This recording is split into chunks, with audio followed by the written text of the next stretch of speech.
शुरू खातमुन नबीयीन सल्लल्लाहु अलैहि वसल्लम के खालिक और मालिक के बाबरकत नाम या अल्लाह के साथ जो रहमान भी है और रहीम भी।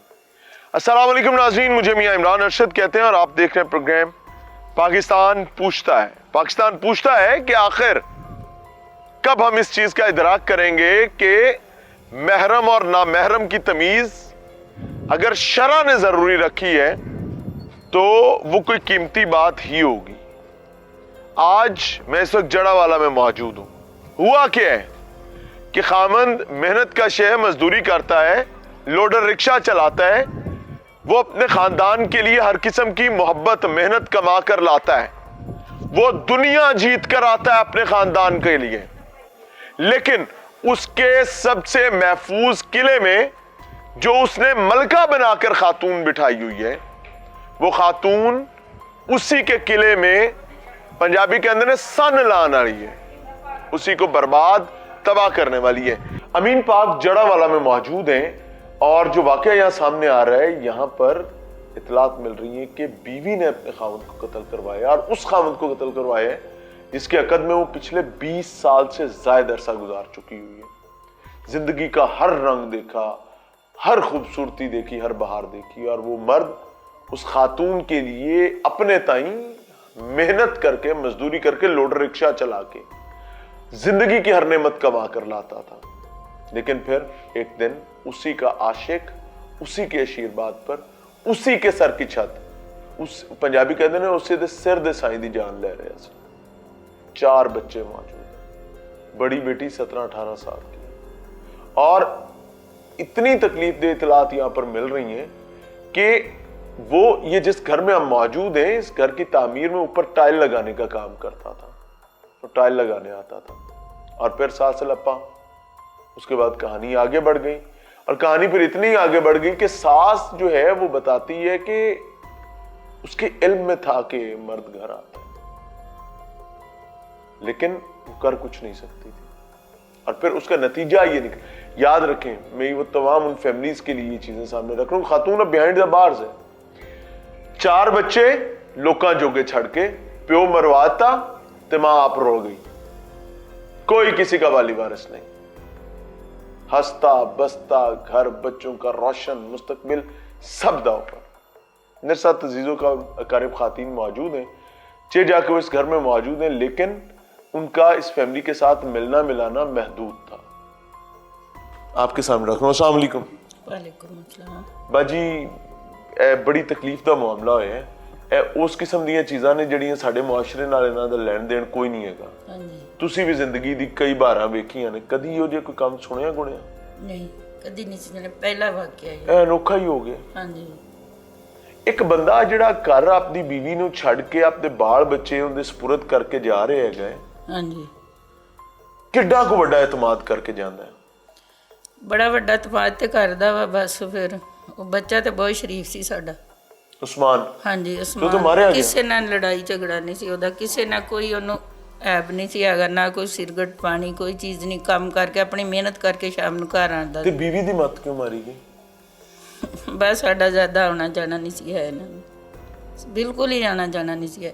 ਪਹਿਲੇ ਪਤਾ ਲੱਗਾ ਕਿ ਉਸਮਾਨ ਨੂੰ ਕੋਈ ਮਾਰ ਗਿਆ ਹੈਗਾ, ਬਾਅਦ ਦੇ ਪੁਲਿਸ ਨੇ ਜਦੋਂ ਸੀਡੀਆਰਾਂ ਕਢਾਈਆਂ, ਹਾਂਜੀ, ਟ੍ਰੇਸ ਕੀਤਾ ਤੇ ਪਤਾ ਲੱਗਾ ਕਿ ਕੋਈ ਨਹੀਂ ਮਾਰ ਗਿਆ, ਬੀਵੀ ਨੇ ਮਰਵਾਇਆ। ਹਾਂਜੀ, ਇਸ ਤਰ੍ਹਾਂ ਹੀ ਉਹ ਜਿਹੜਾ ਮੁਲਜ਼ਮ ਸੀ ਮਾਰਨ ਵਾਲਾ, ਉਹ ਤੇ ਵਿੱਚ ਹੀ ਫਿਰਦਾ ਰਿਹਾ, ਉਹਨੇ ਜਨਾਜ਼ਾ ਵੀ ਪੜਿਆ। ਜਨਾਜ਼ੇ 'ਚ ਵੀ ਸੀ? ਹਾਂਜੀ, ਘਰ 'ਚ ਹੀ ਸੀਗਾ, ਫਿਰਦਾ ਰਿਹਾ ਨਾਲ ਹੀ 2 ਦਿਨ। ਜਿਸ ਦਿਨ ਪਕੜਿਆ ਗਿਆ ਉਹ ਇੱਧਰ ਸੇ ਪਕੜਾ ਗਿਆ। ਇੱਥੋਂ ਹੀ ਫੜਿਆ? ਹਾਂਜੀ, ਇੱਥੋਂ ਹੀ ਫੜਿਆ ਗਿਆ। ਯਾਨੀ ਉਹ ਹੱਥੀ ਮਾਰ ਕੇ ਘਰ ਦੇ ਵਿੱਚ ਟੁਰਿਆ ਫਿਰਦਾ ਹੈਗਾ। ਤੁਸੀਂ ਲੋਕਾਂ ਨੇ ਇਹ ਕਿਸੇ ਅਜ਼ੀਜ਼ ਰਿਸ਼ਤੇਦਾਰ ਨੂੰ ਨਹੀਂ ਪੁੱਛਿਆ ਕਿ ਇਹ ਕਲਮੋਇਆ ਕੌਣ ਹੈਗਾ? ਅਸੀਂ ਉਹਨੂੰ ਦੇਖਿਆ ਹੀ ਨਹੀਂ ਸੀ ਪਹਿਲੇ, ਅਸੀਂ ਇੱਧਰ ਆਉਂਦੇ ਹੀ ਨਹੀਂ ਸੀ ਹੈ। ਜਦੋਂ ਬੰਦਾ ਆਉਂਦਾ ਹੀ ਨਹੀਂ, ਉਹਨੂੰ ਪਤਾ ਹੀ ਨਹੀਂ ਕੌਣ ਆਉਂਦਾ ਤੇ ਕੌਣ ਨਹੀਂ ਜਾਂਦਾ। ਅਸੀਂ ਤਾਂ ਉਹਨੂੰ ਦੇਖਿਆ ਹੀ ਨਹੀਂ ਹੈ, ਹਲੇ भी नहीं देखा है। अस्सलाम वालेकुम बच्चे। उर्दू बोलते हैं पंजाबी बोलते हैं आप? पुत्र पंजाबी बोलनी है उर्दू बोलनी है जी? पंजाबी। कोई गल नहीं पुत्र, आराम नाल गल कर ला, कोई मसला नहीं, कोई दबाव नहीं है मेरा बच्चा। पुत्र की होया है? थोड़ा वालिद कत्ल हो गया जी? चंगा बंदा सी कि अच्छे से प्यार करदा सी? किंदे नाल ज्यादा प्यार करदा सी? ਧੀਆਂ ਭੈਣਾਂ? ਹਾਂ, मेरे ਵੱਡੀ ਧੀ ਸੀ? ਜੀ ਕਿੰਨਾ ਪਿਆਰ ਕਰਦਾ ਸੀ ਪਿਓ? ਬਹੁਤ ਜ਼ਿਆਦਾ। ਪਸੰਦ ਦੀ ਕੋਈ ਸ਼ੈ, ਕੋਈ ਜੁੱਤੀ, ਜੋੜਾ, ਕਪੜਾ ਕਦੀ ਚਾਹੀਦਾ ਹੁੰਦਾ ਸੀ? हाँ जी, पापा को बोलते थे। पापा को या मामा को? पापा को। पापा को बोलते थे। तो पापा फिर कोशिश करके ले आते थे? जी रिक्शा चलाते थे आपके अब्बू? जी अपनी कमर तोड़ते थे, अपनी जान लगाते थे ताकि मैं अपना घर संभाल सकूं। जी। पापा का क्या ख्वाब था? पढ़ाया आपको? पढ़ाने की कोशिश की? नहीं पढ़ाया? पढ़ाया। कितना पढ़ाया? 9 क्लास में हूँ। अभी 9 में? जी पढ़ रही थी? जी ये आगे मैट्रिक का इम्तिहान आ रहा था, जी। तो अब तो पापा नहीं रहे। चाचू ने कहा मैं पढ़ाऊंगा। इंशाल्लाह इंशाल्लाह ज़रूर पढ़ाएंगे, ज़रूर पढ़ाएंगे। और आपने पढ़ना है दिल लगा के। बेटा ये मुस्तफ़ा कौन है? ये मेरे पापा के दोस्त थे पहले। जो ऊपर टाइलें लगाने का काम कर रहा था घर में? पापा इनके साथ पहले काम करते थे मिस्त्री का। पापा भी मिस्त्री का काम करते रहे मुस्तफ़ा के साथ? जी। तो इसके अलावा आपने मुस्तफ़ा को अपने घर में कभी देखा था? पापा के होते हुए भी कभी आते थे, कभी वैसे भी आ जाते थे, कहते थे कि भूख लगी है, खाना बना दो, चाय बना दो। आपकी अम्मी को कहते थे? नहीं, हमें घर में आके बोलते थे। हम अगर कहते थे तो नहीं, तो फिर पापा को कॉल करके कहते थे कि ऐसा बोल रहा मुझे। तो फिर पापा कहते थे जब भी चाचू आए खाना भी दिया करो, चाय भी बनाया करो चाचू के लिए। तो ये मुस्तफ़ा जो था इसके अपनी बीवी बच्चे नहीं थे? ये नहीं मुझे पता। यानी वो उसका रूटीन में आपके घर आना जाना था? तो दादी अम्मी यहाँ पे नीचे होती थी, ऊपर होती थी? दादी यहाँ पे होती थी। तो नानी अम्मी ने कभी मना नहीं किया था कि ये क्या बाहर का बंदा यहाँ घर में क्या करता है? पता नहीं अंकल, हमारा टाइम था 9 बजे से लेके 2 बजे तक ट्यूशन का। सुबह 9 से 2 बजे तक आप लोग ट्यूशन पे होते थे? जी। बाकी बहन भाई स्कूल होते थे? हम चारों ट्यूशन होते थे। चारों ट्यूशन होते थे। वालिद काम पे होते थे? जी। सिर्फ वालदा घर पे होती थी? नानी भी जा चुकी थी? नहीं, नानी यहाँ पे होती थी। नानी यहाँ पे होती थी, वालदा ऊपर होते थे? पता नहीं, हम तो 2 और बजे मुस्तफ़ा आते थे जो है उसका घर पे आना जाना होता था? हाँ, हमारे होते, जब हम घर पे होते थे तो कभी कभी आते थे। आपको पता चला आपके वालिद को किसने कत्ल किया? पुलिस ने बताया क्या बताया? कि वो जो बिल्ला है उसने मारा है। मुस्तफ़ा और बिल्ला जी उसने कत्ल किया? जी। और आपकी वालदा के हवाले से भी आपको पता चला? ये नहीं हमें बताया, पुलिस वाले ने बस इतना बताया कि जो मुस्तफ़ा उसने मारा है। इन्ना लिल्लाहि व इन्ना इलैहि राजिऊन। अस्सलाम वालेकुम जी। वालेकुम अस्सलाम। की लगती उससे? मैं भाभी हूँ उस्मान की और फुफो की बेटी भी। फुप्पो ਦੀ ਧੀਓ ਤੇ ਭਰਜਾਈ ਵੀ ਹੋ? ਹਾਂਜੀ ਮਾਮੂ ਤੇ ਅਲੱਗਾ ਰਹਿੰਦੇ ਨੇ? ਹਾਂਜੀ ਅਸੀਂ ਇੱਥੋਂ 12 ਕਿਲੋਮੀਟਰ ਦੂਰ ਰਹਿੰਦੇ ਹਾਂ। ਇਹ 628 ਤੁਹਾਡੀ ਜਿਹੜੀ ਦੇਵਰਾਣੀ ਹੈ ਇਹਦੀ ਕੀ ਮੱਤ ਮਾਰੀ ਗਈ ਸੀ, ਕੀ ਹੋਇਆ? ਪਤਾ ਨਹੀਂ। ਕਦੀ ਐਸਾ ਸੁਣਿਆ ਗੁਣਿਆ ਕਿ ਕੀ ਚੱਲ ਰਿਹਾ?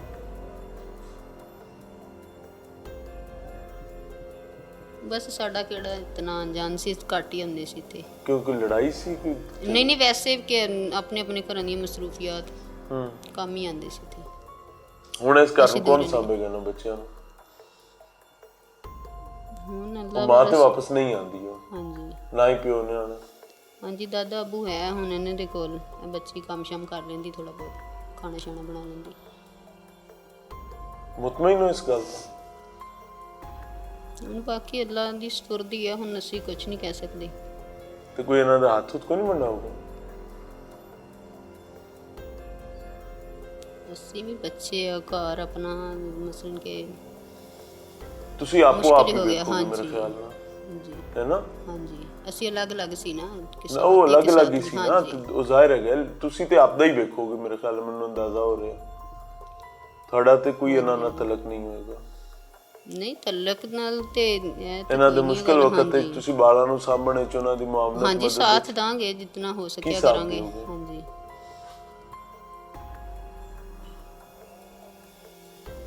अल्लाह से दुआ करें कि रिश्तेदार हो ना अजीजो कारिब हो ਤੇ ਚਾਹੀਦੇ ਹੋਣ, ਸ਼ਰਮ ਲਿਹਾਜ਼ ਵਾਲੇ ਹੋਣ, ਜਿਨ੍ਹਾਂ ਨੂੰ ਇਸ ਗੱਲ ਦਾ ਪਤਾ ਹੋਵੇ ਕਿ ਅੱਜ ਔਖਾ ਵਕਤ ਇਹਨਾਂ ਤੇ ਤੇ ਕੱਲ ਤੇ ਸਾਡੇ ਵੀ ਆ ਸਕਦਾ, नहीं तो बेहतर है ना हो। ये खून सफेद देखना है, आज आपको दिखा रहा हूं। और ये खून सफेद क्यों ना हो? घर की माँ, अच्छा कहानी, घर का बाप एक नामहरम अपने एक दोस्त को घर में घुसा रहा है और फिर मारा भी जा रहा है। और जब वो दोस्त फोन करके कहता मैं तेरे घर गया सी, तेरी बीवी ने मैंने रोटी नहीं पाई, तो कहता है चाचा आया करे तेन रोटी खवाया करो। चाचा क्यों आया करे भाई, जरा चाचा है ही नहीं, क्यों आया करे। यहां से कहानी शुरू हुई, फिर ताल्लुकात, और ताल्लुकात के बाद अब जो इतलात आ रही हैं वो ये हैं कि गल बहुत ज्यादा बढ़ चुकी हुई थी, और इवेंचुअली दे डिसाइडेड कि अब उस्मान को नहीं रहना चाहिए, और फिर उस्मान को मार दिया। ये वो रिक्शा है जनाब, लोडर है, घर का मर्द जो है वो ये सप्लाई देने का काम करता है। ये उसकी आखिरी दिन की सप्लाई उसी तरह पड़ी है। मैं आपको वहां पर स्पॉट पे भी लेके जाता हूं। आगे आए जी। यही रिक्शा उसकी आखिरी सवारी बना है, बैठा हुआ है, रोड पे आ रहे हैं। उसी का साबका दोस्त, उसी के घर में टाइल लगाने वाला शख्स, उसी की बीवी का आशिक उसकी जान लेता, और ये गोली के निशान देखें बीवी। ये गोली जो है, जो यहां पर उसके मारी गई थी, 3 गोलियां, उनमें से 1 गोली का ये निशान है। अब जी आपको दिखाते हैं कि इस बदबख्त इंसान ने किया क्या है। ये सामना घर है जनाब, ਇੱਥੇ ਇੱਕ ਬੱਚਿਆਂ ਦਾ ਚਾਚਾ ਬਣ ਕੇ ਆਂਦਾ ਸੀ, ਇੱਥੇ ਉਹਦੀ बीवी ਦਾ ਭਰਾ ਬਣ ਕੇ ਆਂਦਾ ਸੀ, लेकिन असल मुकाला था, असल बदबख्ती थी। और हमें अब ये समझना होगा कि अगर अल्लाह ने महरम और नामहरम की तमीज़ रखी है तो उसकी बुनियादी वजह क्या है, क्यों ये सब कुछ किया अल्लाह ताला ने, और कितना ये ज़रूरी है। ये वो स्पॉट है जी जहाँ पर बताया जा रहा है कि रिक्शा आ रहा था, अपना ही दोस्त साबिका जिसके साथ खुद मजदूरी मेहनत भी करता रहा है, अपने घर में पत्थर भी जिसने लगाया है, जिसके लिए बीवी को टेलीफोन करके कहता था कि बच्चों नूं कहंदा सी कि चाचा आया है तेनू रोटी खवाओ, और बच्चे बताते हैं कि मुस्तफ़ा जो है अब्बा की गैर मौजूदगी में भी घर आता था, और अगर हमें क्या कहता था मुझे रोटी खिलाओ, और अगर हम कोई ताखीर करते थे तो अब्बू नूं फोन कर दिंदा सी, ते अबू यानी उस्मान मकतूल जो है मैं कहता था चाचा आया रोटी क्यों नहीं खवांदे जे, और फिर वही चाचा उनकी भी जान ले गया, उनके खानदान। और सिचुएशन ये है कि 4 बच्चे हैं, वो कहते हैं ना कि वो बेचारा बुढ़ा हो गया, रुड़ गया, खातून जो है उसका वो इसका भूत ही नहीं उतर रहा, 20 साल से उसके अकद में है, 18 साल की बड़ी बच्ची है। फैमिली से मिलवा रहा हूं। ये सब वाकये आपके सामने इस वजह से रख रहे हैं कि खुदारा अपने दाएं बाएं नजर रखे। एक मर्द की बदबख्ती शायद एक खानदान को तबाह करेगी, लेकिन एक औरत का मुकाला करना, एक बदबख्ती करना, पूरी नस्ल को तबाह कर जाएगी, और एक ऐसी लोएस्ट मॉरल ग्राउंड सेट करेगी कि वो डाइजेस्टेबल हो जाएगी। और अगर वो डाइजेस्टेबल हो जाएगी तो याद रखें ये कहानी जुबान ज़दे आम होगी, आम हो जाएगी, और इसको बड़ा मसला नहीं समझा जाएगा। मेरे साथ मकतूल उस्मान के वालिद मौजूद हैं, भाई मौजूद हैं। ये वो खानदान है जिनके पंजाबी के अंदर इन्हां दे पल्ले ही कख नहीं रहा। क्यों? क्योंकि आज तू 20-22 साल पहले एक औरत अपने खानदान ऐसी शामिल कर ली सी जिहड़ी इवेंचुअली सब कुछ ले गई है। अल्लाह थोड़े लिए आसानी करे चाचा जी। कोई सवाल बुरा लगे तो माफ करे जी। जी अल्लाह। अस्सलाम वालेकुम। वालेकुम सलाम व रहमतुल्लाह। अल्लाह ਤੁਹਾਨੂੰ आसानी देवे। ते ए की बनी गल, उस्मान मोहब्बत की शादी की थी सी? नहीं कुड़ी की तो नसा के तो नहीं लिया सी? उस्मान ने मोहब्बत की शादी नहीं की ए विआह किवें होया सी? मैं फैसलाबाद गत्ता फैक्ट्री काम करदा ਸੀ। उस्मान ਨੂੰ ਵੀ ਮੈਂ ਉੱਥੇ ਗੱਤਾ ਇਹਦਾ ਹੀ ਕੰਮ ਸਿਖਾਲਿਆ, ਕੈਰੋਗੇਸ਼ਨ ਦਾ 2 ਪਲਾਈ ਪੇਪਰ ਕਰਦੀ ਹੈ। ਠੀਕ ਹੈ। ਉੱਥੇ ਇਹਨੂੰ ਮੈਂ ਕੰਮ ਸਿਖਾ ਲਿਆ, ਤੇ ਇਹ ਸ਼ਾਦੀ ਅਸੀਂ ਹੁਣ ਬੱਚਿਆਂ ਦੀ ਸ਼ਾਦੀ ਕਰਨੀ ਸੀ। ਹਾਂ। ਤੇ ਸ਼ਾਦੀ ਚ ਉਪਰੇ ਚੋਂ ਰਿਸ਼ਤਾ ਲੱਭਾ ਕਿ ਆਪਣੇ ਚੋਂ? ਨਹੀਂ ਅਸੀਂ ਇਹ ਗੈਰ ਬਰਾਦਰੀ ਸੀ, ਇੰਨਾ ਹੀ ਸੁਣਿਆ ਵੀ ਰਾਈ ਆ, ਲੇਕਿਨ ਸਾਡੀ ਬਰਾਦਰੀ ਰਾਈ ਆ, ਅਸੀਂ ਸੁਣ ਕੇ ਵੀ ਰਾਈ ਆ, ਰਿਸ਼ਤਾ ਕਰ ਲਿਆ। ਰਿਸ਼ਤਾ ਕਿਸੇ ਤੇ ਕਹਿ ਤੇ ਮਿਸਾਲ ਉਹਨਾਂ ਦੱਸਿਆ ਵੀ ਠੀਕ। ਕੋਈ ਛਾਨ ਪਟਕ ਨਾ ਕੀਤੀ? ਨਹੀਂ ਅਸੀਂ ਕੁਝ ਨਹੀਂ ਕੀਤਾ। ਅਸੀਂ ਅਸਲ ਦੇ ਵਿੱਚ ਨਾ ਇਹਨਾਂ ਦੀ ਬੱਚਿਆਂ ਦੀ ਵਾਲਦਾ ਫੌਤ ਹੋ ਚੁੱਕੀ ਸੀ। ਤੇ ਤੁਹਾਡੀ ਬੀਵੀ ਘਰ ਦੀ? ਜੀ। ਅੱਛਾ। ਉਹ ਮਤਲਬ ਵਾਲਦਾ ਸਿਰ ਤੇ ਨਹੀਂ ਹੈ ਸੀ ਤੇ ਇਸ ਵਜ੍ਹਾ ਤੋਂ ਜਿਹੜਾ ਹੈਗਾ ਨਾ ਮੈਂ ਚਲੋ ਕਿਸੇ ਤਰੀਕੇ ਨਾਲ ਵਿਆਹ ਹੀ ਜਾਣਾ ਜਦੋਂ ਨਹੀਂ ਹੈ ਹਾਂ ਤੇ ਫਿਰ ਜਿਵੇਂ ਜਿਵੇਂ ਲੱਭਦੇ ਗਏ ਫਿਰ ਤੁਸੀਂ ਕਰਦੇ ਗਏ ਜ਼ਿੰਮੇਵਾਰੀ ਇਹ ਅਦਾ ਬੱਚਾ ਹੋ ਗਈ। ਮਸਾਲਾ ਮਿਹਨਤੀ ਸੀ, ਇਹਨੇ ਉਹ ਕੈਰੋਗੇਸ਼ਨ ਦਾ ਵੀ ਕੰਮ ਕਰਦਾ ਰਿਹਾ ਇੱਥੇ ਫੈਸਲਾਬਾਦ 'ਚ, ਫਿਰ ਇਹ ਲਾਹੌਰ ਚਲਾ ਗਿਆ, ਉੱਥੇ ਇਹਨੇ ਨਾਲ ਕੈਰੋਗੇਸ਼ਨ ਦਾ ਕਰਨਾ ਫ੍ਰੀ ਟਾਈਮ 'ਚ ਇਹਨੇ ਜੁੱਟਾ ਟੋਟਾ ਸ਼ਾਇਦ ਤੁਸੀਂ ਸਮਝਦੇ ਹੋ ਨਹੀਂ, ਉਹ ਗੱਤੇ ਦਾ ਇਹਨੇ ਫ੍ਰੀ ਟਾਈਮ 'ਚ ਮਾਲ ਮਤਲਬ ਉਹਨੂੰ ਕਵਾਰਡਸ ਕਹਿ ਲਓ ਤੁਸੀਂ, ਇਹ ਰੱਦੀ ਹੁੰਦੀ ਆ ਉਹ ਖਰੀਦ ਕੇ ਇਹਨੇ ਤੇ ਵਿੱਚੋਂ ਉਹਦੇ ਵੀ ਪੈਸੇ ਕਮਾ ਕੇ ਆਪਣੇ ਘਰ ਵਾਸਤੇ ਜੋ ਬਣ ਸਕਦਾ ਸੀ ਉਹ ਕਰਦਾ ਰਿਹਾ, ਘਰ ਵੀ ਬਣਾਇਆ ਆਪਣਾ। ਇਹਨੇ ਮਿਹਨਤ ਕਰ ਕਰਕੇ ਆਪਣਾ ਪੈਸਾ ਕੋ 8-9 ਲੱਖ ਜੋੜ ਕੇ ਇਹਨੇ ਪਹਿਲੇ ਪਿੰਡ 'ਚ ਜਗ੍ਹਾ ਲਈ, ਫਿਰ ਉੱਥੋਂ ਫਿਰ ਮਿਹਨਤ ਕਰ ਮਜ਼ਦੂਰੀ ਕਰਕੇ ਇੱਥੇ ਇਹ ਜਗ੍ਹਾ ਇਹਨਾਂ ਸ਼ਹਿਰ ਜਗ੍ਹਾ ਬਣਾ ਲਈ। ਪਹਿਲੇ ਉੱਧਰ ਬਣਾਈਆਂ ਉਹ ਨਾਲ ਦੀ ਗਲੀ ਦੇ ਵਿੱਚ ਨਾ ਇੱਧਰ ਹੋਰ। ਬਿੱਲੇ ਦੇ ਤੁਹਾਡੀ ਨੂੰਹ ਨਾਲ ਕੀ ਮਾਮਲਾ ਸਨ? ਉਹ ਇੱਥੇ ਮਤਲਬ ਟੈਲ ਪੱਥਰ ਲਾਉਂਦਾ ਸੀ ਪਹਿਲੇ ਘਰ ਬਣਾਉਂਦਾ ਰਿਹਾ ਨਾਲ ਹੋ ਕੇ, ਮਿਸਤਰੀਆਂ ਦਾ ਕੰਮ ਕਰਦਾ ਸੀ। ਮੁੜ ਕੇ ਉਹ ਟੈਲ ਪੱਥਰ 'ਚ ਆ ਗਿਆ। ਇਹ ਚੂੰਕਿ ਮੇਰੀ ਨੂੰਹ ਜਿਹੜੀ ਆ ਨਾਜ਼ੀਆ ਪਰਵੀਨ ਇਹ ਟਿਕਟੋਕ ਦਾ ਕੰਮ ਕਰਦੀ ਸੀ। ਟਿਕਟੋਕ ਦਾ ਜੀ ਕਰਦੀ ਸੀ? ਇਹ ਟਿਕਟੋਕਰ ਸੀ ਨਾ, ਇਹ ਲਾਈਵ ਕਰਦੀ ਸੀ? ਲਾਈਵ ਕਰਦੀ ਸੀ, ਬਾਹਰ ਦੇ ਮੁਲਕਾਂ ਦਾ ਇਹਦਾ ਸਿਸਟਮ ਹੈ ਸੀ। ਰਾਤੀ ਲਾਈਵ ਬੰਦੀ ਸੀ? ਜੀ ਪੈਂਦੀ ਸੀ। ਹਾਏ ਹਾਏ ਹਾਏ। ਇਹ ਬਿੱਲੇ ਨੂੰ ਉਹਨੇ ਨਾਲ ਮਿਲਾਇਆ, ਬਿੱਲੇ ਨੇ ਉਹਨੂੰ ਕਿਹਾ ਵੀ ਮੈਂ ਤੇਰੇ ਨਾਲ ਮਿਲਣਾ। ਇਹਨੇ ਉਧਰੋਂ ਪੈਸੇ ਕਮਾਉਂਦੀ ਸੀ? ਬਹੁਤ ਪੈਸਾ ਕਮਾਉਂਦੀ ਸੀ, ਹਾਂਜੀ। ਲੇਕਿਨ ਉਹਦਾ ਖਰਚਾ ਵੀ ਇਦਾਂ ਦਾ ਸੀ ਵੀ ਉਹ ਹੁਣ ਮੇਰਾ ਬੱਚਾ ਜਿਹੜਾ ਨਾ ਉਹ ਮਤਲਬ ਮਜ਼ਦੂਰੀ ਕਰਦਾ ਸੀ ਨਾ, ਤੇ ਉਹਨੇ ਜਦੋਂ ਸ਼ਾਮ ਨੂੰ ਹੁਣ ਉਹ ਜੇ ਤੇ ਪ੍ਰਾਈਵੇਟ ਬਾਹਰ ਮਜ਼ਦੂਰੀ ਕਰੇ ਤਾਂ ਫਿਰ 1000-1200 ਮਿਲਦਾ, ਤੇ ਸੁਹਾਣੀ ਤੇ ਬਹੁਤ ਜ਼ਿਆਦਾ ਕਮਾ ਲੈਂਦੀ ਹੋਣੀ ਹੈ। ਮੇਰੀ ਅਰਜ਼ ਸੁਣੋ ਨਾ, ਤੇ ਜਦੋਂ ਇਹ ਫਿਰ ਉਹ ਬਾਹਰ ਜਿਹੜਾ ਕੰਮ ਕਰਨਾ ਨਾ ਮਜ਼ਦੂਰਾਂ ਮਿਸਤਰੀਆਂ ਦੇ ਮਗਰ, ਉਹ ਮਸਾਲਾ ਵੀ ਜ਼ਿਆਦਾ ਪੈਸੇ ਨਹੀਂ ਮਿਲਦੇ, ਪੱਕਾ ਠੇਕੇਦਾਰ ਨੂੰ ਲੱਗਾ ਵੀ ਫਿਰ ਰੋਜ਼ ਦਿਹਾੜੀ ਲੱਗਦੀ ਹੈ, ਲੇਕਿਨ ਉਹ ਠੇਕੇਦਾਰ ਦਿੰਦੇ ਫਿਰ 900 ਰੁਪਇਆ ਦਿਹਾੜੀ। ਅੱਛਾ, ਜਿਹੜੀ ਗੱਲ ਮੈਂ ਪੁੱਛ ਰਿਹਾ ਹੈਗਾ ਜੀ, ਕੁੜੀ ਘਰ ਬਹਿ ਕੇ ਟਿਕਟੋਕ ਤੋਂ ਘਣਾ ਕਮਾ ਲੈਂਦੀ ਸੀ, ਪੁੱਤਰ ਸਾਰਾ ਦਿਨ ਮਿਹਨਤ ਕਰਕੇ ਵਿਚਾਰਾ ਹਲਾਲ ਦਾ ਕਮਾ ਕੇ ਲਿਆਂਦਾ ਸੀ ਤੇ ਥੋੜਾ ਉਹਨੂੰ ਨਹੀਂ, ਹਾਂ ਉਹਨੂੰ ਉਹ ਕਹਿੰਦੀ ਸੀ ਵੀ ਇਹਨੂੰ ਪਹਿਲਾਂ ਮੈਂ ਤੇਰੇ 900,000 ਨੂੰ ਮੈਂ ਕੀ ਕਰਾਂ, ਇਹ ਲਫ਼ਜ਼ ਬੋਲਦੇ, ਇਹਨਾਂ ਦੀ ਲੜਾਈ ਰਹੇਗੀ ਇਸ ਗੱਲ ਤੋਂ। ਤੇ ਉਹ ਬਿੱਲਾ ਇਹਦਾ ਦੋਸਤ ਨਹੀਂ ਆਇਆ ਸੀ, ਲੇਕਿਨ ਮੇਰਾ ਬੱਚਾ ਉਹਦੇ ਪ੍ਰੈਸ਼ਰ 'ਚ ਸੀ। ਦੋਸਤ ਇਹਦਾ ਨਾਜ਼ੀਆ ਪਰਵੀਨ ਦਾ ਹੀ ਸੀ। ਉਹਦੇ ਕੋਲੋਂ ਜਦੋਂ ਮਸਾਲਾ ਨਾ ਕੋਈ ਮਸਾਇਲ ਹੁੰਦਾ ਸੀ, ਉਹਨੂੰ ਸਮਾਨ ਜਿਹੜਾ ਫੌਤ ਹੋ ਗਿਆ ਵਾ, ਉਹਨੂੰ ਉਹ ਇੰਨਾ ਕੁ ਉਹਦੀ ਕੁੱਤੇ ਖਾਣੀ ਕਰਦੀ, ਗੰਦੀ ਨਸਲ ਦੇ ਆ, ਬਗੈਰ ਤਾਂ ਮੈਂ ਤੈਨੂੰ ਇੰਝ ਕਰਾ ਦਾਂਗੀ, ਮੈਂ ਤੈਨੂੰ ਕਤਲ ਕਰਾ ਦਾਂਗੀ, ਤੈਨੂੰ ਫੈਰ ਮਰਵਾ ਦਾਂਗੀ, ਇੱਦਾਂ ਦੇ ਲਫ਼ਜ਼ ਬੋਲਦੀ ਸੀ। ਇਹਨਾਂ ਕੋਲ ਇਸ ਵਕੂਏ ਤੋਂ ਕੋਈ 5-6 ਮਹੀਨੇ ਪਹਿਲਾਂ ਜਦੋਂ ਰਕਸ਼ਾ ਨਹੀਂ ਸੀ ਲਿਆ ਨਾ, ਉਦੋਂ ਮੈਨੂੰ ਉਸਮਾਨ ਨੇ ਫੋਨ ਕੀਤਾ ਵੀ ਅੱਬੂ ਇੱਕ ਵਾਰੀ ਘਰ ਨੂੰ ਆਇਓ। ਮੈਂ ਫੈਸਲਾਬਾਦ ਹੁੰਦਾ, ਮੈਂ ਇੱਥੇ ਆਇਆ ਤੇ ਇਹਨਾਂ ਚੜ ਕੇ ਗੱਲਾਂ ਕਰੇ ਤੇ ਸਾਰੇ ਖੀਸੇ ਨੋਟ ਹੈਗੇ ਸਨ ਨਾ। ਹਾਂਜੀ, ਤੇ ਮੈਨੂੰ ਵੀ ਕਮਾਏ ਰਾਤ ਨੂੰ। ਮੈਨੂੰ ਇਹਨੇ ਕਿਹਾ ਵੀ ਜਿਹੜਾ ਇਹਦੇ 900,000 ਦੇ ਨਾਲ ਇਹ ਲੈ ਲਵੇ ਬੱਤੀ ਬਣਾ ਕੇ, ਮੇਰਾ ਘਰ ਨਹੀਂ ਚੱਲਦਾ, ਮੇਰਾ ਤਾਂ ਦਿਹਾੜੀ ਦਾ 5000 ਦਾ ਖਰਚਾ ਹੈ। ਉਹ ਮੈਂ ਫਿਰ ਇਹਨੂੰ ਸਮਝਾਇਆ, ਮੈਂ ਤੇਰਾ ਠੀਕ ਆ, ਤੂੰ ਟਿਕਟੋਕਰ ਆ, ਤੇਰਾ 5000 ਤੇਰਾ ਪਤਾ ਨਹੀਂ ਕਿੱਦਾਂ ਕਰਦੀਆਂ, ਪਰ ਹਾਲੇ ਤੇਰਾ ਖਾਵਾਂ ਦਾ ਹੀ ਨਹੀਂ ਬੇਇੱਜ਼ਤੀ ਨਾ ਇਹਦੀ ਕਰ ਹੈ। ਤੇ ਮੈਂ ਉਹਨੂੰ ਸਮਝਾ ਬੁਝਾ ਕੇ ਚਲਾ, ਮੈਨੂੰ ਕੀ ਪਤਾ ਸੀ ਵੀ ਇਹ ਵਕੂਆ ਹੋ ਜਾਣਾ ਮੇਰਾ। ਤੇ ਇੱਕ ਅੱਗੇ ਵੱਡਾ ਫੌਤ ਹੋ ਗਿਆ, ਮੁੜ ਕੇ ਇਹ ਉਦਾਂ ਸ਼ਹੀਦ ਹੋ ਗਿਆ, ਕਤਲ ਹੋ ਗਿਆ। ਇੱਕ ਗੱਲ ਤੁਹਾਨੂੰ ਦੱਸਾਂ, ਅੱਜ ਚੇਤਾ ਰੱਖਿਆ ਜੀ, ਇਹ ਜ਼ਰਫ ਸੋਹਣੇ ਰੱਬ ਨੇ ਮਰਦ ਨੂੰ ਹੀ ਦਿੱਤਾ ਹੈ।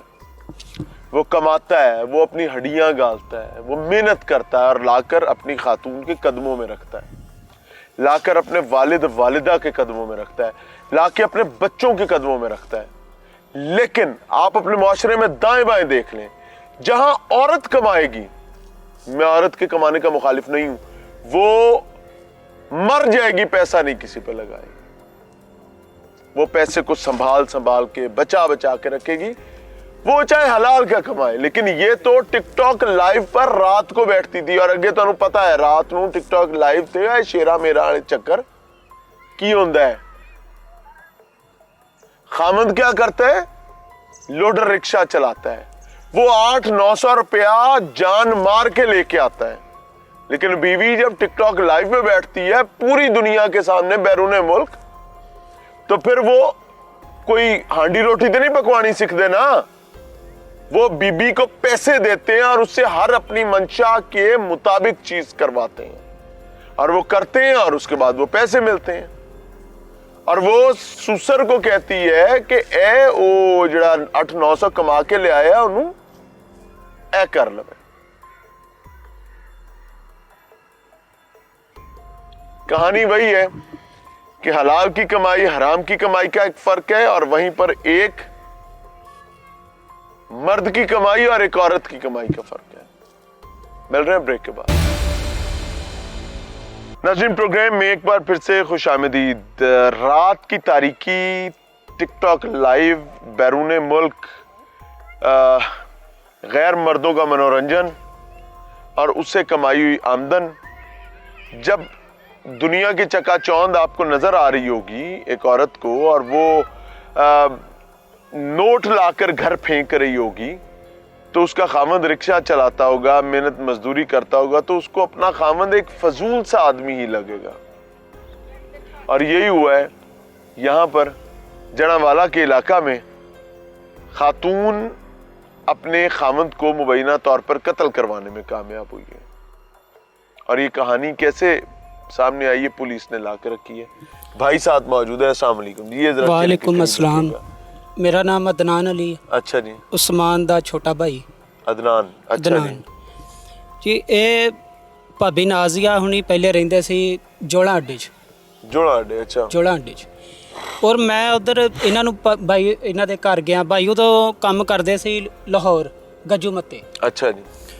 ਉਹ ਮਾਲੀ ਮਸਾਇਲ ਖਰਾਬ ਸਨ? ਨਹੀਂ, ਬਿਲਕੁਲ ਨਹੀਂ। ਅੱਛਾ ਜੀ। ਕਿਉਂਕਿ ਉਹ ਇੱਕ ਤਾਂ ਫੈਕਟਰੀ ਦੇ ਵਿੱਚ ਕੰਮ ਕਰਦੇ ਸੀ, ਮਸ਼ੀਨ ਚਲਾਉਂਦੇ ਸੀ, ਕੈਰੋਗੇਸ਼ਨ ਮਸ਼ੀਨ ਚਲਾਉਂਦੇ ਸੀ, ਉਹਦੀ ਤਨਖਾਹ ਲੈਂਦੇ ਸੀ।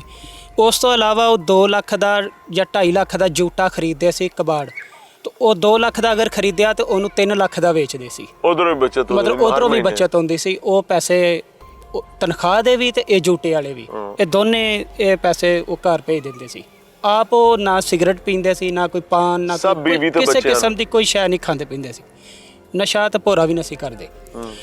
ਮੈਂ ਗਿਆ ਭਾਈ ਦੇ ਘਰ ਬੱਚਿਆਂ ਨੂੰ ਮਿਲਣ, ਰਜ਼ਾ ਹੁਣਾਂ ਨੂੰ, ਆਸ਼ਾ ਹੁਣਾਂ ਨੂੰ ਮੈਂ ਮਿਲਣ ਗਿਆ। ਤੇ ਉੱਥੇ ਮੈਂ ਦੇਖਿਆ ਅਚਾਨਕ ਹੀ, ਮੈਂ ਕਿਹੜਾ ਦੱਸਿਆ ਸੀਗਾ, ਤਾਂ ਉਹ ਤਨਵੀਰ ਨਾਂ ਦਾ ਵਾ ਇਹਨਾਂ ਦਾ ਇੱਕ ਗਵਾਂਢੀ, ਰਿਸ਼ਤੇਦਾਰ ਨਹੀਂ ਹੈਗਾ। ਨਾ ਉਹ ਸਾਡਾ ਰਿਸ਼ਤੇਦਾਰ ਆ, ਸਾਡੀ ਬਰਾਦਰੀ ਦਾ, ਨਾ ਉਹ ਭਾਬੀ ਹੁਣਾਂ ਦਾ ਰਿਸ਼ਤੇਦਾਰ ਆ। ਇਹ ਕਿਰਾਏ ਤੇ ਮਕਾਨ ਤੇ ਰਹਿੰਦੇ ਸੀ 28 ਦੇ ਵਿੱਚ। ਉਹ ਇਹਨਾਂ ਦਾ ਗਵਾਂਢੀ ਸੀ। ਜਦੋਂ ਇਹ ਜੋਲਾਂ 'ਚ ਗਏ ਆ, ਜਾਂ ਉਹ ਪਹਿਲੇ ਚਲਾ ਗਿਆ ਇਹਨਾਂ ਨੂੰ ਲੈ ਗਿਆ, ਜਾਂ ਇਹ ਗਏ ਆ ਇਹ ਉਹਨੂੰ ਲੈ ਆਏ, ਬਰਹਲ ਉਹ ਵੀ ਜੋਲਾਂ 'ਚ ਰਹਿੰਦਾ। ਉਹ ਮੁੰਡੇ ਦਾ ਮੋਟਰਸਾਈਕਲ ਸੀ ਇਹ ਭਾਬੀ ਹੁਣਾਂ ਦੇ ਘਰ। ਤੇ ਮੈਂ ਜਦੋਂ ਘਰ ਵੜਿਆ ਤੇ ਮੈਂ ਦੇਖਿਆ ਇਹ ਇੱਕੋ ਹੀ ਬਿਸਤਰੇ ਦੇ ਵਿੱਚ। ਸ਼ਾਮ ਹੋ ਗਈ ਸੀ, ਮੈਨੂੰ ਇਰਾਦਾ ਇਹ ਸੀ ਤੇ ਹਮਸਾਇਆ ਤਨਵੀਰ ਉਹਦਾ ਨਾਮ। ਉਹ ਇੱਕ ਬਿਸਤਰੇ ਦੇ ਵਿੱਚ ਇੱਕ ਇੱਦਾਂ ਮੰਜੀ ਡੱਠੀ ਹੋਈ ਖਾਲੀ ਪਈ ਆ, ਲੇਕਿਨ ਇਹ ਬਿਸਤਰੇ ਇੱਕ ਦੇ ਵਿੱਚ ਸੀ। ਮੈਂ ਜਦੋਂ ਦੇਖਿਆ, ਮੈਂ ਸੋਚ ਕੇ ਤੇ ਗਿਆ ਸੀ ਵੀ ਮੈਂ ਰਾਤ ਰਹੂੰਗਾ, ਲੇਕਿਨ ਮੈਂ ਉੱਥੇ ਨਹੀਂ ਰਿਹਾ। ਮੈਂ ਵਾਪਸ ਆਇਆ, ਮੈਂ ਆਪਣੇ ਭਰਾ ਨੂੰ ਫੋਨ ਕੀਤਾ। ਮੈਂ ਕਿਹਾ ਅਸਮਾਨ ਤੂੰ, ਉਹਨੂੰ ਮੈਂ ਸਾਰੀ ਗੱਲ ਨਾ ਦੱਸੀ, ਮੈਂ ਇੰਨਾ ਦੱਸਿਆ ਵੀ ਅਸਮਾਨ ਸਾਡੇ ਪਿੰਡ ਜਗ੍ਹਾ ਸਸਤੀ ਆ, ਵੀ ਸ਼ਹਿਰਾਂ 'ਚ ਆਪਣੀ ਬਣਨੀ ਨਹੀਂ ਤੇ ਪਿੰਡਾਂ 'ਚ ਸਸਤੀ ਜਗ੍ਹਾ 1 ਲੱਖ ਨੂੰ ਮਰਲਾ ਵਾ। ਚੱਲ ਕੁਛ ਪੈਸੇ ਅਗਰ ਤੇਰੇ ਕੋਲ ਬਣਦੇ ਆ ਤਾਂ ਤੂੰ ਕਰ ਲਾ, ਕੁਛ ਅਸੀਂ ਕਰ ਦਿੰਨੇ ਆ, ਤੇ ਇੱਥੇ ਸਾਡੇ ਨਾਲ ਤੂੰ ਜਗ੍ਹਾ ਲੈ ਲਾ। ਉਹਨੂੰ ਨਾ ਦੱਸਿਆ ਕਿ ਮੈਂ ਹੋਇਆ? ਨਹੀਂ, ਮੁਖਤਸਰ ਜਿਹਾ ਮੈਂ ਪਰਦਾ ਰੱਖ ਲਿਆ। ਮੈਂ ਪਰਦਾ ਰੱਖ ਕੇ ਉਹਨੂੰ ਸਿਰਫ ਇਹ ਗੱਲ ਅਸੀਂ ਉਹਨੂੰ ਮੁਤਮਈਨ ਕਰ ਲਿਆ ਵੀ ਅਸਮਾਨ ਇੱਥੇ ਜਗ੍ਹਾ ਸਸਤੀ ਆ, ਤੇਰੇ ਬੱਚੇ ਜਵਾਨ ਹੁੰਦੇ ਪਏ, ਤੂੰ ਇੱਥੇ ਆ ਜਾ। ਉਹ ਮਕਾਨ ਇਹਨਾਂ ਨੂੰ ਅਸੀਂ ਲੈ ਕੇ ਦਿੱਤਾ ਵੀ ਮੇਰੀ ਕੰਧ ਉਹਨਾਂ ਦੇ ਨਾਲ ਸਾਂਝੀ ਸੀ, ਛੱਤਾਂ ਵੀ ਸਾਂਝੀਆਂ, ਕੰਧ ਵੀ ਸਾਂਝੀ। ਇਹਨੂੰ ਪਤਾ ਸੀ ਕਿ ਤੁਸੀਂ ਵੇਖ ਲਿਆ? ਹਾਂਜੀ, ਇਹਨਾਂ ਨੂੰ ਪਤਾ ਸੀ। ਅੱਛਾ। ਇਹਨਾਂ ਨੇ ਵੀ ਨਾਂ ਨਹੀਂ ਲਿਆ, ਨਾ ਇਹਨਾਂ ਨੇ ਮੈਨੂੰ ਆਖਿਆ ਵੀ ਤੂੰ ਦੱਸੀ ਨਾ। ਬਹਰਹਾਲ ਅਨਗੌਰ ਹੀ ਕਰ ਦਿੱਤਾ ਵੀ ਨਾ ਮੈਂ ਵੇਖਿਆ ਵਾ ਤੇ ਨਾ ਇਹਨਾਂ ਨੂੰ ਪਤਾ ਵਾ। ਅਸੀਂ ਉਹ ਮਕਾਨ ਲੈ ਕੇ ਦੇ ਦਿੱਤਾ ਇੱਥੇ ਬਾਮਣ ਚੱਕ 628 ਗਾਬੇ। ਉੱਥੇ ਮੇਰੀ ਹਲੇ ਵੀ ਰਿਹਾਇਸ਼ ਹੈਗੀ ਆ। ਇਹ ਮਕਾਨ ਲੈ ਕੇ ਦਿੱਤਾ, ਵਿੱਚੋਂ ਅਸੀਂ ਨਾ ਉਹ ਜਦੋਂ ਮਕਾਨ ਬਣਾਇਆ ਤੇ ਇੱਕ ਚੋਰਸ ਮੋਹਰਾ ਕੱਢ ਲਿਆ ਸੀ ਵੀ ਇੱਕ ਦੂਏ ਨੂੰ ਸਾਲਣ ਫੜਾਤਾ ਜਾਂ ਪੁੱਛ ਦੱਸ ਲਿਆ ਜਾਂ ਆਵਾਜ਼ ਦੇ ਦਿੱਤੀ, ਜਿਵੇਂ ਪੁਰਾਣੇ। ਹਾਂਜੀ, ਪਿੰਡਾਂ 'ਚ ਅਕਸਰ ਹੀ ਇਸ ਤਰ੍ਹਾਂ ਹੋ ਜਾਂਦਾ ਵਾ ਵੀ ਉਹ ਥੋੜਾ ਜਿਹਾ ਰਸਤਾ ਇੱਕ ਘਰ 'ਚ ਦੂਸਰੇ ਘਰ ਨੂੰ ਰੱਖ ਲੈਂਦੇ, ਲੇਕਿਨ ਅਸੀਂ ਇੰਨਾ ਥੋੜਾ ਰੱਖਿਆ ਸੀ, ਫੁੱਟ ਬਾਈ ਫੁੱਟ ਦਾ। ਅੱਛਾ, ਉਹ ਅਸਮਾਨ ਲਾਹੌਰ ਹੀ ਕੰਮ ਕਰਦਾ ਰਿਹਾ। ਤੇ ਇਹਨਾਂ ਦਾ ਜਦੋਂ ਮਕਾਨ ਨਵਾਂ ਬਣਿਆ ਨਾ, ਤੇ ਉਹ ਤਨਵੀਰ ਉੱਥੇ ਆਉਣ ਲੱਗ ਪਿਆ। ਅੱਛਾ। ਜੋਲਾਂ 'ਚੋਂ ਉਹਨੇ ਰਾਤ। ਕਿੰਨਾ ਫਾਸਲਾ ਜੋਲਾਂ ਦਾ ਪੁਰਾਣੇ ਘਰ ਦਾ ਤੇ ਨਵੇਂ ਘਰ ਦਾ? ਇਸ ਘਰ ਦਾ ਇੱਥੋਂ 14 ਕਿਲੋਮੀਟਰ ਰਸਤਾ। 14 ਕਿਲੋਮੀਟਰ ਦੂਰ ਪੜ ਜਾਂਦਾ ਸੀ। ਹਾਂਜੀ, ਉਹ ਜੋਲਾਂ 'ਚ ਹੁੰਦਾ ਸੀ। ਉਹ ਜੋਲਾਂ 'ਚ ਹੁੰਦਾ ਸੀ 628 ਪਿੰਡ 'ਚ। ਠੀਕ ਹੈ ਜੀ। ਇੱਕ ਦੋ ਦਫਾ ਉਹ ਆਇਆ ਤੇ ਸਾਨੂੰ ਨਹੀਂ ਪਤਾ ਲੱਗਾ, ਕਿਉਂਕਿ ਸਾਡੇ ਤੋਂ ਵੀ ਲੁਕਾਉਂਦੇ ਸੀ ਵੀ ਨਾ ਆਵੇ ਤੇ ਪਤਾ ਨਾ ਲੱਗੇ। ਇੱਕ ਦਿਨ ਰਾਤ ਨੂੰ ਆ ਨਾ, ਬੱਚਿਆਂ ਦੀ ਉਮਰ ਕੀ ਨੇ? ਇਹ ਅੱਜ ਤੋਂ ਤਕਰੀਬਨ 4 ਸਾਲ ਪਹਿਲੇ ਦੀ ਗੱਲ ਆ। ਤੇ ਬੱਚੀ ਵੱਡੀ ਜਿਹੜੀ ਉਹ ਤੇ ਹੁਣ 17ਵੇਂ ਸਾਲ ਦੀ। 17ਵੇਂ ਸਾਲ ਹਾਂ, 13 ਸਾਲ ਦੀ ਹੋਊਗੀ। 4 ਸਾਲ ਬੱਚਿਆਂ ਦੇ ਸਾਹਮਣੇ ਆ ਜਾ ਰਿਹਾ ਬੰਦਾ। ਹਾਂਜੀ, 4 ਸਾਲ ਪਹਿਲੇ ਦੀ ਗੱਲ ਆ। ਮਾਂ ਬੱਚਿਆਂ ਦੇ ਸਾਹਮਣੇ ਲੋਕਾਂ ਨਾਲ ਮੁਲਾਕਾਤਾਂ ਕਰ ਰਹੀ ਹੈ। ਉਹ ਰਾਤ ਇਸ਼ਾ ਤੋਂ ਬਾਅਦ ਆਇਆ, ਇਸ਼ਾ ਦੀਆਂ ਨਮਾਜ਼ ਹੋ ਗਈ, ਇਸ਼ਾ ਤੋਂ ਬਾਅਦ ਆਇਆ, ਸਾਨੂੰ ਆਵਾਜ਼ ਆਈ ਆ ਵੀ ਜਿਵੇਂ ਨਾ ਇੱਧਰ ਕੋਈ ਤਨਵੀਰ ਬੋਲ ਰਿਹਾ। ਆਵਾਜ਼ ਮੈਂ ਵੀ ਪਹਿਚਾਣਦਾ ਸੀ ਉਹਦੀ। ਮੈਂ ਉਹ ਜਦੋਂ ਤਨਵੀਰ ਬੋਲਦਾ ਪਿਆ, ਅਸੀਂ ਇਹਨਾਂ ਅਸਮਾਨ ਨੂੰ ਫੋਨ ਕੀਤਾ ਵੀ ਅਸਮਾਨ ਤਨਵੀਰ ਆਇਆ, ਉਹਨੂੰ ਪੁੱਛ ਜੇ ਤਾਂ ਉਹਨੇ ਰਾਤ ਰਹਿਣਾ। ਮੇਰੇ ਘਰ 'ਚ ਹੈਗੇ 2 ਕਮਰੇ, ਇਹਨਾਂ ਦਾ ਸੀ ਉਦੋਂ ਬਣਿਆ ਇੱਕੋ ਹੀ ਕਮਰਾ। ਅਸੀਂ ਉਹਨੂੰ ਆਖਿਆ ਵੀ ਉਹ ਖੈਰੀ ਆਇਆ, ਉਹ ਕਹਿੰਦਾ ਜੀ ਇਹ ਆਇਆ ਬਿਜਲੀ ਦਾ ਕੰਮ ਕਰਨ। ਉਹਨੇ ਦੱਸਿਆ ਨਾ ਬੁੱਢੀ ਉਹਦੀ ਨੇ ਵੀ ਮਕਾਨ ਦੀ ਬਿਜਲੀ ਸਹੀ ਕਰਨੀ ਆ। ਕਹਿੰਦਾ ਯਾਰ ਉਹਨੂੰ ਹੋ ਗਿਆ ਹਨੇਰਾ ਤੇ ਉਹ ਨਾ ਬਿਜਲੀ ਦਾ ਕੰਮ ਕਰਦਾ, ਉਹਨੇ ਚਲੇ ਜਾਣਾ ਵਾ, ਉਹਨੇ ਰਹਿਣਾ ਨਹੀਂ, ਉਹਨੇ ਚੱਲ ਜਾਣਾ। ਫਿਰ ਵੀ ਅਸੀਂ ਅਹਤਿਆਤਨ ਤੌਰ ਤੇ ਇਹਨੂੰ ਆਖਿਆ ਵੀ ਅਗਰ ਉਹਨੇ ਰਹਿਣਾ ਵਾ ਤਾਂ ਉਹ ਮੇਰੇ ਘਰ ਆਵੇ, ਕਮਰਾ ਮੇਰੇ ਕੋ ਇੱਕ ਕਮਰਾ ਇਜ਼ਾਫੀ ਆ, ਉਸ ਕਮਰੇ 'ਚ ਮਹਿਮਾਨ ਨਵਾਜ਼ੀ ਉਹਦੀ ਕਰਾਂਗੇ। ਜੇ ਉਹਨੇ ਜਾਣਾ ਵਾ ਤਾਂ ਸੋ ਬਿਸਮਿਲ੍ਲਾ ਚੱਲ ਜਾਵੇ। ਇਹਨਾਂ ਨੇ ਆਖਿਆ ਜੀ ਨਹੀਂ ਉਹਨਾਂ ਨੇ ਜਾਣਾ। ਅਸਮਾਨ ਅੱਛਾ ਉਸ ਤੋਂ ਬਾਅਦ ਅਸਮਾਨ ਨਾਲ ਮੇਰਾ ਨਹੀਂ ਰਾਬਤਾ ਹੋਇਆ। ਇਸ਼ਾ ਉਹ ਜਦੋਂ ਹੋਈ ਹੈ ਨਾ, ਇਸ਼ਾ ਦੀ ਨਮਾਜ਼ ਅਜ਼ਾਨ ਹੋ ਗਈ, ਨਮਾਜ਼ ਹੋ ਗਈ, ਇਹ ਤਨਵੀਰ ਦੀ ਜਦੋਂ ਆਵਾਜ਼ ਆਈ ਹੈ ਨਾ, ਮੈਨੂੰ ਪਤਾ ਲੱਗ ਗਿਆ ਵੀ ਤਨਵੀਰ ਆਇਆ ਆ। ਇਹਨਾਂ ਨੇ ਅੱਗੇ ਆਮ ਰੂਟੀਨ ਤੇ ਬੱਤੀ ਚੱਲਦੀ ਸੀ, ਛੋਟੀ ਬਲਬੀ, ਉਹ ਬਲਬੀ ਥਾਣੀ ਸਾਨੂੰ ਸਾਰਾ ਵੇਖ ਜਾਂਦਾ ਸੀ ਵੀ ਬੱਚੇ ਪਏ ਆ ਜਾਂ ਕੀ ਕਰਦੇ ਪਏ, ਫਿਰਦੇ ਤੁਰਦੇ ਆ, ਕੀ ਕਰਦੇ ਆ। ਉਸ ਦਿਨ ਇਹਨਾਂ ਨੇ ਉਹ ਬਲਬੀ ਬੰਦ ਕਰ ਦਿੱਤੀ। ਬਲਬੀ ਬੰਦ ਕਰਕੇ ਤੇ ਇਹ ਰਾਤ ਸੁੱਤੇ। ਸੁਬਾਹ ਇਹ ਨਾਜ਼ੀਆ ਦੀ ਅੰਮੀ ਆ, ਉਹਨਾਂ ਦਾ ਨਾਮ ਸ਼ਾਜ਼ੀਆ, ਉਹ ਸਾਡੇ ਘਰ ਆਈ ਤਾਂ ਆ ਕੇ ਰੋਂਦੀ ਵੀ ਰਹੀ। ਸਾਨੂੰ ਵੀ ਉਹਨੇ ਦੱਸਿਆ, ਕਹਿੰਦੀ ਆ ਵੀ ਪੁੱਤ ਮੈਂ ਹੁਣ ਕਹਿ ਕੁਛ ਨਹੀਂ ਸਕਦੀ, ਮੈਂ ਕਹਾਂ ਤਾਂ ਮੈਨੂੰ ਇਹਨਾਂ ਨੇ ਘਰੋਂ ਕੱਢ ਦੇਣਾ, ਮੇਰਾ ਤਾਂ ਬੰਦਾ ਵੀ ਹੈ ਨਹੀਂ, ਮੇਰਾ ਪੁੱਤ ਵੀ ਹੈ ਨਹੀਂ। ਬੱਚਿਆਂ ਦੀ ਨਾਨੀ ਉਹ ਕਹਿੰਦੀ ਵੀ ਮੈਂ ਇਹਨਾਂ ਨੂੰ ਹੁਣ ਕੀ ਕਹਾਂ, ਮੈਂ ਕਹਿ ਨਹੀਂ ਸਕਦੀ। ਇਹ ਜਦੋਂ ਬਲਬੀ ਰਾਤ ਬੰਦ ਹੋਈ ਹੈ ਨਾ, ਤੇ ਇਹ ਜਿਹੜੀ ਨਾਜ਼ੀਆ ਵਾ, ਇਹ ਉਹਦੇ ਤਨਵੀਰ ਤੇ ਇਹ ਇੱਕੋ ਬਿਸਤਰੇ 'ਚ ਸੁੱਤੇ ਆ। ਅਸਮਾਨ ਨੂੰ ਅਸੀਂ ਫੋਨ ਕੀਤਾ, ਅਸਮਾਨ ਨੂੰ ਘਰ ਸੱਦਿਆ, ਉਹਨੂੰ ਆ ਕੇ ਅਸੀਂ ਸਾਰੀ, ਮੈਂ ਜੋੜਾਂ ਵਾਲੀ ਗੱਲ ਵੀ ਦੱਸ ਦਿੱਤੀ ਵੀ ਜੋੜਾਂ 'ਚ ਅਸਮਾਨ ਆ ਮੈਂ ਵੇਖਿਆ ਸੀ। ਫਿਰ ਮੈਂ ਉਹਨੂੰ ਪਿੰਡ ਵਾਲੀ ਗੱਲ ਵੀ ਦੱਸੀ ਵੀ ਅਸਮਾਨ ਰਾਤੀ ਤਨਵੀਰ ਆਇਆ ਵਾ, ਤੈਨੂੰ ਇਹਨਾਂ ਨੇ ਕਹਿ ਦਿੱਤਾ ਹੋਊਗਾ ਵੀ ਉਹ ਚਲਾ ਗਿਆ, ਲੇਕਿਨ ਉਹ ਗਿਆ ਨਹੀਂਗਾ, ਰਾਤ ਇੱਥੇ ਰਿਹਾ ਵਾ ਤੇ ਉਹ ਇਹ ਇੱਕੋ ਬਿਸਤਰੇ 'ਚ ਵੀ ਸੁੱਤੇ ਆ। ਤੇ ਮੈਂ ਕਿਹਾ ਵੀ ਉਹ ਤਨਵੀਰ ਦਾ ਇੱਥੋਂ ਆਉਣਾ ਬੰਦ ਕਰ।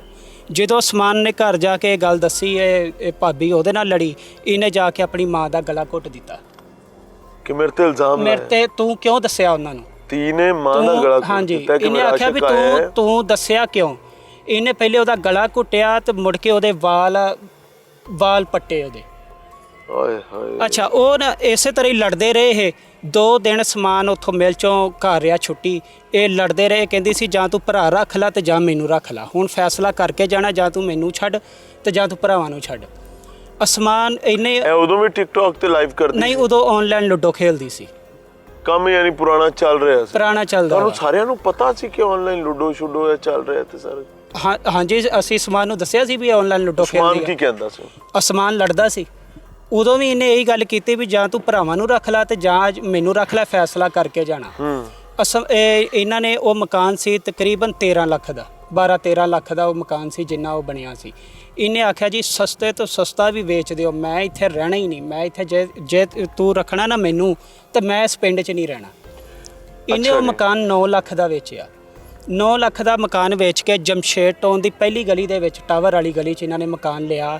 ਇਹਦੇ ਥਰੂ ਆ ਜਿਹੜਾ ਕਲੋਨੀ ਦਾ, ਇਸ ਕਲੋਨੀ ਦਾ ਮਾਲਕ ਉਸਮਾਨ ਨੇ ਇਹ ਸਭ ਚੀਜ਼ਾਂ ਹਜ਼ਮ ਕਰ ਲਈਆਂ ਸਨ ਕਿ ਅਗਰ ਮੇਰੀ ਬੀਵੀ ਕਿਸੇ ਨੂੰ ਰਲ ਮਿਲ ਰਹੀ ਹੈ, ਨਹੀਂ ਕੋਈ ਆ ਜਾ ਰਿਹਾ ਹੈ ਗਏ, ਜਾਂ ਕੋਈ ਰਾਤ ਨੂੰ ਸਾਰੀ ਰਾਤ ਤੋਂ ਟਿਕਟੌਕ ਲਾਈਵ ਤੇ ਬੈਰੂਨੇ ਮੁਲਕ ਲੋਕਾਂ ਨਾਲ ਬਹਿ ਰਹੀ ਹੈ ਤੇ ਮੇਰੀ ਮਜਬੂਰੀ ਹੈ, ਮੈਨੂੰ ਇਹਦੇ ਨਾਲ ਹੀ ਚੱਲਣਾ ਹੈ। ਇਹ ਵਾਲਦ ਸਾਹਿਬ ਨੂੰ ਉਸਮਾਨ ਨੇ 2-3 ਦਫਾ ਬੁਲਾਇਆ ਵੀ ਸੀਗਾ ਵੀ ਇਸ ਘਰ ਦੇ ਵਿੱਚ ਆ ਮਸਲੇ ਮਸਾਇਲ ਆ ਤੇ ਇਹਦਾ ਹੱਲ ਕਰੋ। ਉਸਮਾਨ ਦੀ ਦਾਲ ਨਹੀਂ ਨਾ ਗਲ ਰਹੀ ਸੀ, ਨਸੀ ਗੱਲ। ਹਾਂਜੀ ਬਿਲਕੁਲ। ਇਹਨਾਂ ਨੇ ਮਕਾਨ ਲਿਆ ਇੱਥੇ ਜਮਸ਼ੇਦ ਟਾਊਨ ਦੇ ਵਿੱਚ, ਉਹ ਸਾਰਾ ਮਹੱਲਾ ਬਣਿਆ ਬਣਾਇਆ, ਸਾਰੇ ਘਰ ਬਣੇ ਹੋਏ ਆ, ਕੋਈ ਚੰਦ ਕੁ ਪਲਾਟ ਹੋਣਗੇ, ਲੇਕਿਨ ਮੇਰੀ ਨਜ਼ਰ ਦੇ ਵਿੱਚ ਜਿੰਨੇ ਪਲਾਟ ਸਾਰੇ ਬਣੇ ਹੋਏ ਸੀ। ਇਹ ਅਰਫਾਨ ਦੇ ਥਰੂ ਲਿਆ ਸੀ ਇਹ ਉਹ ਮਕਾਨ। ਮੇਰੀ ਗੱਲ ਸੁਣੋ, ਥਾਂ ਤੇ ਰੋਲਣ ਤੋਂ ਬਾਅਦ ਤੁਹਾਡਾ ਦੋਸਤ ਉਸਮਾਨ ਕੋਈ 3-4 ਘਰ ਵੇਚੇ ਬਦਲੇ ਇੱਥੇ ਪਹੁੰਚ ਗਿਆ? ਨਹੀਂ, ਇਹ ਅਰਫਾਨ ਨੇ ਉਹ ਕਰ ਲਿਆ। ਤਨਵੀਰ ਦਾ ਉਦੋਂ ਥੋੜਾ ਜਿਹਾ ਨਾ ਤਨਵੀਰ ਪਿੱਛੇ ਹਟ ਗਿਆ। ਤਨਵੀਰ ਪਿੱਛੇ ਹਟਿਆ ਤੇ ਇਹਨਾਂ ਦਾ ਨਿਜ਼ਾਮ ਸ਼ੁਰੂ ਹੋ ਗਿਆ ਅਰਫਾਨ ਕਲੋਨੀ ਵਾਲੇ ਦੇ ਨਾਲ। ਇੱਕ ਤਾਂ ਕਲੋਨੀ ਦਾ ਮਾਲਕ ਸੀ, ਹਾਂਜੀ ਆ ਕਲੋਨੀ ਦਾ ਮਾਲਕ ਦੇ ਨਾਲ ਬਣ ਗਈ। ਉਹ ਆਉਣ ਜਾਣ ਲੱਗ ਪਿਆ ਇਸ ਜਮਸ਼ੇਦ ਟਾਊਨ ਦੇ ਵਿੱਚ, ਬਹੁਤ ਹੀ ਜ਼ਿਆਦਾ, ਇੰਨਾ ਜ਼ਿਆਦਾ ਵੀ ਅਸਮਾਨ ਘਰ ਨਹੀਂ ਵੀ ਸੀ ਹੁੰਦਾ ਤੇ ਉਹ ਹੁੰਦਾ ਸੀ। ਹੂਰ ਭਰੀ ਸੀ ਤੁਹਾਡੀ ਭਰਜਾਈ? ਇਹ ਅੱਲਾ ਜਾਣਦਾ ਜੀ, ਕਿ ਇੱਕ ਬੰਦਾ ਉਧਰ ਦੂਜਾ ਬੰਦਾ ਇੱਧਰ ਤੇ ਫਿਰ ਹੁਣ ਤੀਜਾ। ਇਹ ਅੱਛਾ ਉਹ ਉਧਰ ਜਦੋਂ ਆਉਣ ਜਾਣ ਲੱਗ ਪਿਆ, ਫਿਰ ਸ਼ਾਇਦ ਮੇਰੇ ਖਿਆਲ ਦੇ ਮੁਤਾਬਕ ਇਹ ਹੋਊਗਾ ਵੀ ਹੋ ਸਕਦਾ ਵੀ ਇਰਫਾਨ ਨੂੰ ਉਧਰ ਆਉਣ ਜਾਣ ਦੀ ਤੰਗੀ ਹੁੰਦੀ ਹੋਵੇ ਵੀ ਪੂਰਾ ਬਾਜ਼ਾਰ ਜੋ ਬਣਿਆ ਸੀ ਹਰ ਬੰਦਾ ਵੇਖਦਾ ਸੀ ਵੀ ਇਹ ਇੱਧਰ ਨੂੰ ਐ ਨੂੰ ਤੁਰਿਆ ਜਾਂਦਾ ਜਾਂ ਐ ਨੂੰ ਤੁਰਿਆ ਹੁੰਦਾ। ਫਿਰ ਇਰਫਾਨ ਨੇ ਮਸ਼ਵਰਾ ਦਿੱਤਾ ਵੀ ਮੈਂ ਨਵੀਂ ਕਲੋਨੀ ਕੱਟੀ ਆ ਤੇ ਤੁਹਾਨੂੰ ਉੱਥੇ ਮੈਂ ਜਗ੍ਹਾ ਲੈ ਦਿੰਦਾ, ਇਹ ਤੁਸੀਂ ਵੇਚ ਲਓ। ਇਹਨਾਂ ਨੇ ਫਿਰ ਉਹ ਮਕਾਨ ਵੇਚਿਆ, ਉਹ ਵੇਚ ਕੇ ਤੇ ਆ ਕਿਸ਼ਤਾਂ ਤੇ ਆ ਮਕਾਨ ਲਿਆ। ਆ ਜਿਹੜਾ ਇਹ ਇੱਧਰ ਦੇਖੋ ਨਾ, ਪੂਰੀ ਗਲੀ ਦੇ ਵਿੱਚ ਕੋਈ ਮਕਾਨ ਨਹੀਂ ਬਣਿਆ ਹੋਇਆ, ਸਾਰੇ ਬਣਨ ਵਾਲੇ ਪਏ ਆ। ਰਹਿائش ਪੂਰੀ ਗਲੀ ਦੇ ਵਿੱਚ, ਬਲਕਿ ਪੂਰੀ ਕਲੋਨੀ ਦੇ ਵਿੱਚ ਰਹਿائش ਵਾਹ ਦੇ ਇਹਨਾਂ ਦੀ ਆ। ਇੱਥੇ ਨਾ ਇਰਫਾਨ ਨੂੰ ਕੋਈ ਆਉਣ ਵਾਲਾ ਕੋਈ ਡੱਕਣ ਵਾਲਾ ਹੈ ਹੀ ਨਹੀਂ ਸੀ ਇਰਫਾਨ ਨੂੰ। ਉਹ ਇੱਥੋਂ ਚਾਵਾਂ ਵੀ ਵੜਦੀਆਂ ਸੀ। ਹਾਂਜੀ, ਕਿੰਨੀ ਚਿਰ ਹੋ ਗਈ ਇੱਥੇ ਤਕਰੀਬਨ 1 ਸਾਲ ਕੋਈ ਕੁਝ ਮਹੀਨੇ ਹੋ ਗਏ, 1.5 ਸਾਲ ਦੇ ਇਸ ਘਰੇ ਚ ਆ ਕੇ ਟਿਕਟੌਕ ਲਾਈਵ ਸ਼ੁਰੂ ਕੀਤਾ? ਨਹੀਂ, ਇਹ ਜਦੋਂ ਜਮਸ਼ੇਦ ਟਾਊਨ ਸੀ ਉਦੋਂ ਵੀ ਟਿਕਟੌਕ ਲਾਈਵ। ਲੁੱਡੋ ਤੋਂ ਤੁਹਾਨੂੰ ਬਾਅਦ ਪਤਾ ਸੀ ਕਿ ਟਿਕਟੌਕ ਲਾਈਵ ਤੇ ਰਾਤ ਸਾਰੀ ਪਰ ਜਦੋਂ ਇਹ ਸਾਡੇ ਨਾਲ ਪਿੰਡੋਂ ਲੜ ਪਏ ਸੀ ਨਾ, ਲੜ ਕੇ ਆਏ ਆ, ਉਸ ਤੋਂ ਬਾਅਦ ਇਹਨੇ ਆਖਿਆ ਸੀ ਵੀ ਨਾ ਜੇ ਤੂੰ ਭਰਾ ਰੱਖਣੇ ਆ ਤਾਂ ਮੈਨੂੰ ਨਹੀਂ ਰੱਖਣਾ, ਤੇ ਜੇ ਮੈਨੂੰ ਰੱਖਣਾ ਤਾਂ ਭਰਾ ਨਹੀਂ ਰੱਖਣੇ। ਉਸ ਤੋਂ ਬਾਅਦ ਅਸੀਂ ਆਉਣਾ ਜਾਣਾ ਛੱਡ ਦਿੱਤਾ। ਸਾਰੀ ਰਾਤ ਟਿਕਟੌਕ ਲਾਈਵ ਤੇ ਬੈਠੀ ਹੁੰਦੀ ਬਾਹਰ ਬੈਰੂਨੇ ਮੁਲਕ ਮੁੰਡਿਆਂ ਦੇ ਨਾਲ। ਉਦੋਂ ਜਦੋਂ ਪਿੰਡ ਰਹਿੰਦੇ ਸੀ ਉਦੋਂ ਆਨਲਾਈਨ ਲੁੱਡੋ ਖੇਲਦੀ ਸੀ। ਸਾਨੂੰ ਲੁੱਡੋ ਦਾ ਪਤਾ ਸੀ ਵੀ ਆਨਲਾਈਨ ਲੁੱਡੋ ਖੇਲਦੀ ਆ, ਤੇ ਇਹ ਕਾਫੀ ਰਾਤ ਤੱਕ, ਗਰਮੀਆਂ ਦੀਆਂ ਵੀ ਰਾਤਾਂ ਰਹੀਆਂ ਉੱਥੇ। 6 ਮਹੀਨੇ ਮੇਰੇ ਘਰ ਰਹੇ ਆ ਜਦੋਂ ਜੋਲਾਂ ਚੋਂ ਆਏ ਨਾ, ਇਹ 6 ਮਹੀਨੇ ਮੇਰੇ ਘਰ ਰਹੇ ਆ। 6 ਮਹੀਨੇ ਇਹ ਮੈਂ ਇਹਨੂੰ ਲੁੱਡੋ ਖੇਲਦੀ ਵੇਖਿਆ ਆਨਲਾਈਨ। ਅਸਮਾਨ ਨੂੰ ਵੀ ਅਸੀਂ ਦੱਸਿਆ, ਸਾਰੇ ਸਾਡੇ ਘਰਦਿਆਂ ਨੂੰ ਵੀ ਪਤਾ ਸੀ ਵੀ ਆਨਲਾਈਨ ਲੁੱਡੋ ਖੇਲਦੀ ਆ। ਤੇ ਬਸ ਫਿਰ ਬਲਾ ਆਪਦੀ ਘਰ ਆਪ ਲਿਆਂਦੀ ਹੋਈ ਸੀ। ਅੱਲਾਹ ਪਨਾਹ ਤਾ फरमाए। मैं विक्टिम ब्लेमिंग पर यकीन नहीं रखता, but I believe one thing कि अल्लाह ताला का जो निज़ाम है, अगर कोई मर्द अपनी औरत से यहाँ पर आ जाए और उस औरत को ना रुखसत करे, उससे जान ना छुड़वाए, उसको फारिग ना करे, तो फिर अजियत और अजाब तो आएगी। उस्मान मुबैना तौर पर भाई के मुताबिक, वालिद के मुताबिक, अंदर खातीन के मुताबिक एक के बाद एक दफ़ा अपनी बीवी से डसा जाता रहा। उसकी बीवी सांप बन के उसको डसती रही। ये खामद के लिए डसा जा नहीं है ना कि गैर मर्द कभी आपके घर आ रहे हैं, कभी वो रुक रहे हैं, कभी रह रहे हैं। मर्द मेहनत मजदूरी पर गया हुआ है, दूजे बंदियां दे लई आन जान दी जगह थोड़ा घर बनया हुआ है, तो फिर उन मर्दों के हाथों उस्मान का या मारा जाना कोई अचंभे की बात नहीं है, कोई अचंभे की बात नहीं है। क्यों? क्योंकि आपका घर जो है वो एक विजिटिंग पॉइंट बना हुआ है। आपकी टिकटॉक्स पूरी दुनिया में, टिकटॉक लाइव पर रात को बैठना, आपने उसको डाइजेस्ट किया हुआ था। अल्लाह पनाह अता फरमाए।